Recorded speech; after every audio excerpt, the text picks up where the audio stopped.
رسول اکرم صلی اللہ تعالیٰ علیہ وسلم کے حضرات صحابہ کرام میں سے تمام ہی صحابہ مبارک ہیں۔ البتہ ان صحابہ کرام کی مقدس جماعت میں سے وہ صحابہ کرام کہ جن کا تعلق رسول اکرم صلی اللہ علیہ وسلم سے رشتہ داری کی بنیاد پر ہے،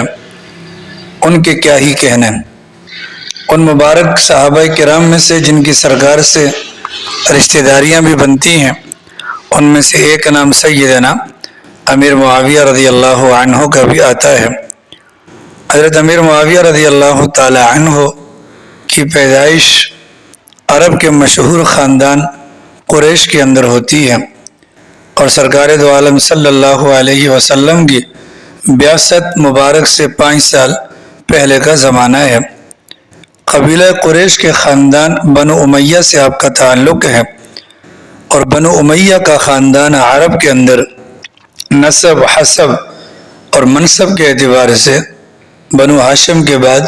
دوسرے نمبر پر قابل احترام اور قابل اعزاز سمجھا جاتا تھا۔ حضرت ابو سفیان رضی اللہ تعالی عنہ کے والد ماجد ہیں سیدنا امیر معاویہ رضی اللہ عنہ کے، اور اپنے قبیلے کے سردار اور معزز ترین فرد سمجھے جاتے تھے۔ اپنے خاندان کے ساتھ سیدنا ابو سفیان رضی اللہ عنہ نے فتح مکہ کے موقع پر اسلام کا اظہار کیا۔ حضرت ابو سفیان رضی اللہ عنہ نے اپنے بیٹے سیدنا امیر معاویہ رضی اللہ عنہ کے اندر درمیان ہی سے، بچپن ہی کے زمانے سے ان کے اندر صلاحیت، عزم اور حوصلے کے اثرات دیکھ لیے تھے۔ چنانچہ ایک موقع پر جب کہ حضرت امیر معاویہ رضی اللہ عنہ ابھی نوعمری کی حالت میں تھے، ان کو دیکھ کر سیدنا ابو سفیان رضی اللہ عنہ فرمانے لگے، میرا یہ بیٹا بڑے سر والا ہے اور قوم کا سردار بننے کے لائق ہے۔ یہ وہ زمانہ تھا کہ اس زمانے کے اندر قیافہ شناس لوگ بہت زیادہ ہوتے تھے، جو لوگوں کی ظاہری حالت کو بتلا کر آگے کے متعلق پیشن گوئیاں وغیرہ کیا کرتے تھے۔ ایک قیافہ شناس نے حضرت امیر معاویہ رضی اللہ عنہ کو دیکھ کر کہا کہ میرا خیال ہے کہ یہ اپنی قوم کا سردار بنے گا۔ اللہ کی شان، حضرت امیر معاویہ رضی اللہ تعالی عنہ کی تعلیم اور تربیت پر والدین نے خاص طور پر توجہ دی، مختلف علوم اور مختلف قسم کے فنون سے آراستہ کیا، ان کو لکھنا پڑھنا سکھایا۔ چنانچہ مشہور مورخ واقدی کے مطابق حضرت امیر معاویہ رضی اللہ تعالی عنہ صلح حدیبیہ کے بعد ایمان لے آئے تھے، مگر کچھ مجبوریوں اور بعض مصلحتوں کی بنیاد پر اپنے اسلام کو چھپائے رکھا، اور اس کی بڑی دلیل یہ ہے کہ وہ بدر، احد، خندق اور غزوہ حدیبیہ میں جوان ہونے کے باوجود کفار کی جانب سے کسی بھی لڑائی کے اندر مسلمانوں کے مقابلے میں شریک نہیں ہوئے۔ ان جنگوں میں آپ کا شریک نہ ہونا یہ اس بات کی علامت ہے کہ سیدنا امیر معاویہ رضی اللہ تعالی عنہ کے دل میں ابتدا ہی سے اسلام کی صداقت،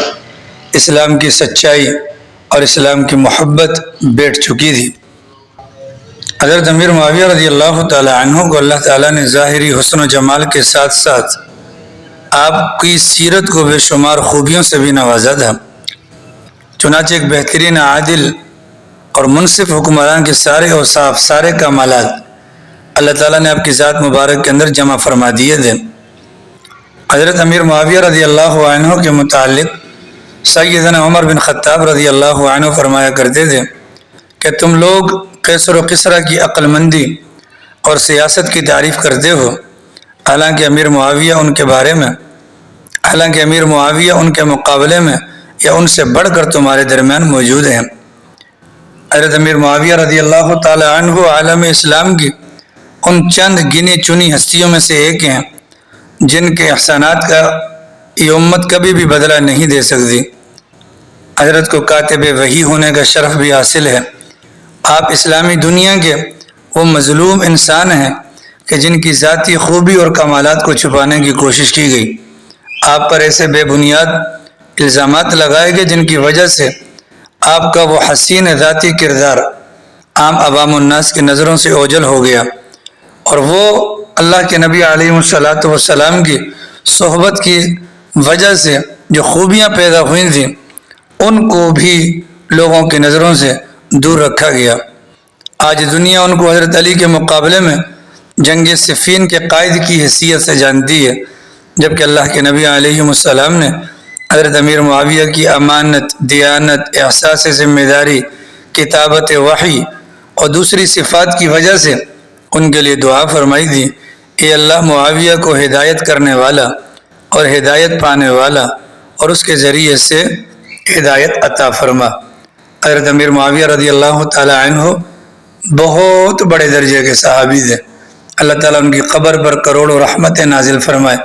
اور ہم سب کو ان کی سیرت کو اپنانے کی توفیق عطا فرمائے۔